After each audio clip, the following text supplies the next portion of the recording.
5 minutes avec Dieu et sa parole.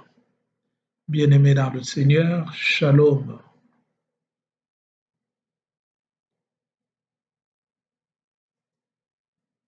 Va, ton fils est vivant. Ou en d'autres termes, heureux ceux qui croient sans avoir vu. Chers frères et sœurs, nous voici de nouveau après cette petite pause dominicale, reprendre notre parcours méditatif de la parole de Dieu. En ce temps de ballottage et de tempête qui secouent notre humanité en déconfiture, par la bouche du prophète Isaïe, le Seigneur nous rassure en disant que voici, je vais créer des cieux nouveaux et une terre nouvelle. C'est le signe que le Seigneur va opérer un changement radical dans l'histoire de l'humanité.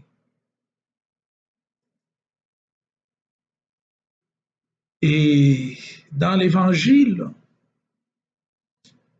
ayant guéri un jeune homme malade, Jésus annonce en fait la venue de temps nouveaux, les temps messianiques, temps au cours desquels Dieu renouvellera le monde par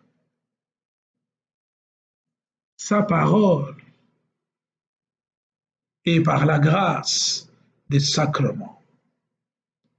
Ce temps nouveau, c'est comme avec le peuple d'Israël, la Pâque du Seigneur.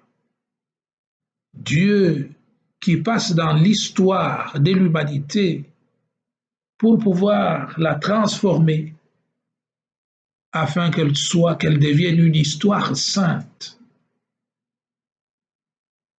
Tout ira bien en fait, mais tout ira bien à la seule condition que nous croyions en Dieu et que nous nous confions en lui et en lui seul. Comme le démontre dans l'Évangile, le fonctionnaire du roi qui est venu demander à Jésus la guérison de son fils malade.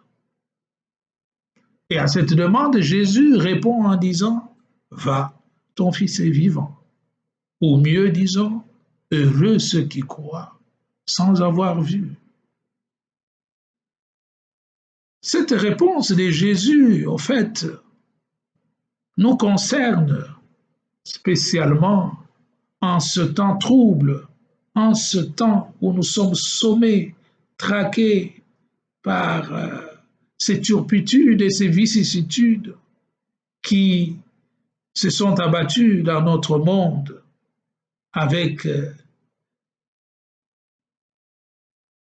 cette pandémie du coronavirus qui laisse tout un chacun perplexe. Jésus est la réponse, au fait, à nos questionnements, à nos interrogations, à nos inquiétudes. Pourquoi Jésus est la réponse à nos inquiétudes? Eh bien, c'est simple, parce que Dieu de toute éternité a toujours eu un projet de renouvellement, un projet de bonheur pour l'humanité et pas de malheur. Mais pour que ce projet se réalise, cela requiert cependant la coopération, la collaboration de l'homme. Comme disait saint Augustin, Dieu qui en effet nous a créés sans nous, ne nous sauvera jamais sans nous. Les promesses du Seigneur donc se réaliseront dans la foi et par la foi. Et alors la foi, c'est quoi? C'est le fondement de ce que l'on espère et la preuve de ce que nous ne pouvons pas démontrer, de ce qui ne se vit pas, comme c'est écrit dans le livre aux Hébreux, au chapitre 11e, le verset 1. N'ayez pas peur, était le programme du souverain pontife Jean-Paul II lorsqu'il initiait son pontificat avec la devise Totus Tuus. Tout à toi, tout par toi, Marie. Et si, comme le Saint Jean-Paul II, nous embrassons la foi à sa manière, en nous remettant entre les mains de la Madone, je pense que nous pourrons avoir gain de cause et notre humanité, quoique en proie à la dérive, pourra être sauvée par la grâce que nous obtiendrait la mer qui écrase toutes les puissances du mal, la mer du désarmement, la mer qui est la consolatrice des affligés. Mais cela suppose que nous puissions nous réarmer de la foi et la foi profonde afin que Dieu, se servant de cette foi, puisse opérer les merveilles pour nous, comme le cas de ce fonctionnaire qui a obtenu la guérison de son fils grâce à sa foi. Alors cette foi doit être une foi qualitative. En voici les éléments essentiels pour que cette foi soit qualitative, une foi qui pousse le Seigneur à agir en notre faveur pour libérer notre humanité ankylosée, sclérosée. Il nous faudra d'abord, premièrement, sortir de nos peurs pour nous rapprocher de Jésus avec tout notre cœur. La seconde qualité que requiert notre foi pour qu'elle soit agissante pour nous, c'est d'avoir une foi simple et généreuse, comme David devant Goliath qui dit, ce Goliath que vous voyez, aujourd'hui ça sera sa fin, eh bien, on n'en parlera plus. Vous pouvez lire dans 1 Samuel 17, 37, la foi simple et généreuse, la foi qui accepte tout et qui s'en remet finalement entre les mains de l'Éternel. Et l'Éternel agit en conséquence par rapport à notre foi. La troisième qualité que nous devons développer pour que nous obtenions gain de cause dans la recherche des solutions à nos inquiétudes est de croire avant de voir. Heureux ceux qui croient sans avoir vu. Le fonctionnaire s'approche de Jésus et dit, il lui demande, Seigneur, descends avant que mon enfant ne meure. Et le Christ lui répond, va, ton fils est vivant. Cet homme ne se pose aucune question. Il se met en route, il repart et la chose advient comme le Seigneur le lui a dit, parce qu'il a cru. Heureux ceux qui croient sans avoir vu. Notre foi, parfois, elle est vacillante. Voilà pourquoi nous n'obtenons pas gain de cause. La quatrième qualité de la foi, il faut purifier notre foi. Il faut reconnaître que c'est seul Jésus qui a le pouvoir sur tout ce qui est créé. Seul lui a le pouvoir de libérer le monde, comme il le dit lui-même dans Jean 8, 36. Si le Fils vous libère, vous serez réellement libre. Et seul lui a reçu le pouvoir sur toute l'humanité. Auprès de lui est le salut. Parce qu'il dit, tout pouvoir m'a été donné au ciel et sur la terre. Voilà pourquoi je vous envoie. Donc, nous devons croire que ce pouvoir-là, souverain, appartient à Christ. Et c'est seulement auprès de lui que nous pouvons obtenir la guérison que nous cherchons, la libération, la paix et la quiétude qui nous font défaut dans notre société aujourd'hui minée par le coronavirus et toutes les autres pesanteurs qui nous abasourdissent. Jésus, en fait, nous voyons cela dans Philippiens, l'épître aussi aux Philippiens, au chapitre 2, les versets 10 et 11, que Jésus a reçu ce pouvoir de son Père et s'étant humilié et s'étant montré tout obéissant, tout soumis à son Père, voilà que le Père l'a élevé. Il lui a donné le nom qui est au-dessus de tout nom, afin que tout genou puisse fléchir devant lui et que toute langue puisse proclamer qu'il est Seigneur, à la louange de Dieu le Père. Donc, le pouvoir de la libération, du salut, de la délivrance est dans les mains du Seigneur Jésus. Voilà pourquoi nous devons nous tourner vers Jésus pour que nous soyons sauvés. La cinquième qualité qui est requise pour que notre foi soit purifiée de ses avatars est de croire à la parole de Jésus sans attendre une autre garantie. Nous devons arriver à la foi profonde comme ces fonctionnaires du roi qui sur parole a cru et s'en est allé.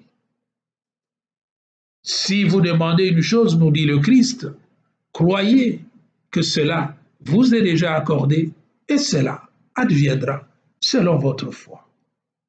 Et la dernière considération, qualité pour purifier notre foi des somnolences, est de croire. Croire avec toute notre famille. Croire avec toute la communauté. Si, rappelez-vous l'épisode des Ninivites, qui, après qu'on leur ait annoncé le malheur qui s'abattrait sur leur ville s'ils ne se convertissaient pas, du roi jusqu'aux bêtes, tous se sont mis à genoux, ils ont fait pénitence, ils ont supplié le Seigneur et ils se sont revêtus du sac et de la cendre pour implorer la miséricorde du Seigneur. La foi ne doit pas être seulement une foi personnelle, mais cette foi personnelle doit aussi nous entraîner à être co-responsables devant les autres, pour entraîner aussi les autres, afin que dans un mouvement général, nous puissions nous tourner tous de cœur et d'âme, en famille, en synergie, pour implorer la miséricorde du Seigneur. Et si tout le peuple, si tout le monde, si tout l'univers s'embrase et demande au Seigneur pardon pour ses nonchalances, pour ses péchés, le Seigneur qui est lent à la colère et qui est toujours miséricordieux, il nous fera miséricorde. La foi doit être contagieuse, elle doit contaminer, entre guillemets, le monde pour que le monde puisse bénéficier de la grâce, de la rédemption que Jésus nous accorde. Nous ne pouvons pas croire seulement pour nous-mêmes, mais nous devons croire pour communiquer cette grâce, parce que Jésus nous a dit, allez de toutes les nations, faites des disciples. Et dans le livre de Josué, Josué répond clairement, il demande au peuple d'Israël lorsqu'il va sceller l'alliance de Sichem, eh bien, il dit dans Josué 24, 14 à 12, maintenant donc craignez le Seigneur et servez-le avec intégralité et fidélité. Écartez les dieux qu'on servit vos pères de l'autre côté du fleuve et en Égypte et servez le Seigneur. Mais s'il ne vous plaît pas de servir le Seigneur, choisissez aujourd'hui qui vous voulez servir. soit les dieux qu'ont servi vos pères lorsqu'ils étaient au-delà du fleuve, soit les dieux des Amorites dans le pays desquels vous habitez. Moi et ma maison, nous servirons le Seigneur. Parents, donc, apprenez aussi à entraîner donc vos enfants à servir.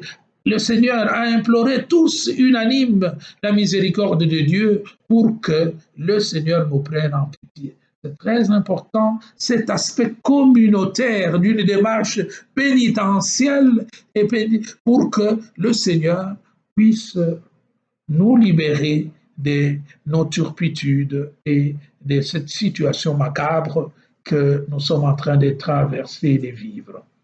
Seigneur Jésus, nous te prions,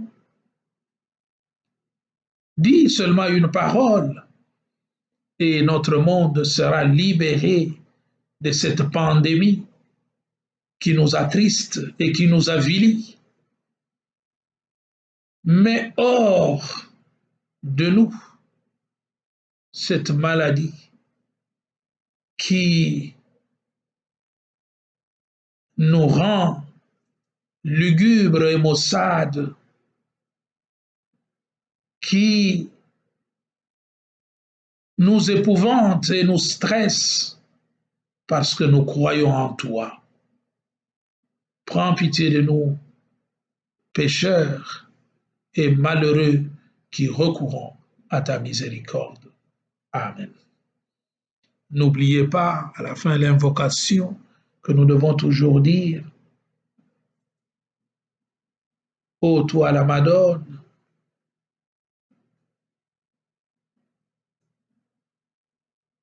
tourne ton regard de compassion sur nous qui recourons à toi. Cette fois, nous devons faire cette invocation. Ô toi la Madone, tourne ton regard de compassion sur nous qui recourons à toi. Seigneur Jésus, jette ton regard de miséricorde sur nous qui recourons à toi.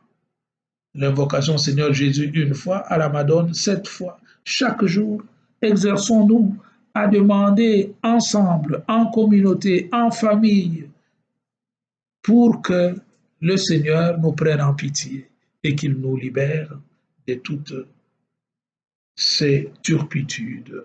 Amen. Que le Seigneur vous comble de sa paix, qu'il vous bénisse, le Père, le Fils et le Saint-Esprit. Amen.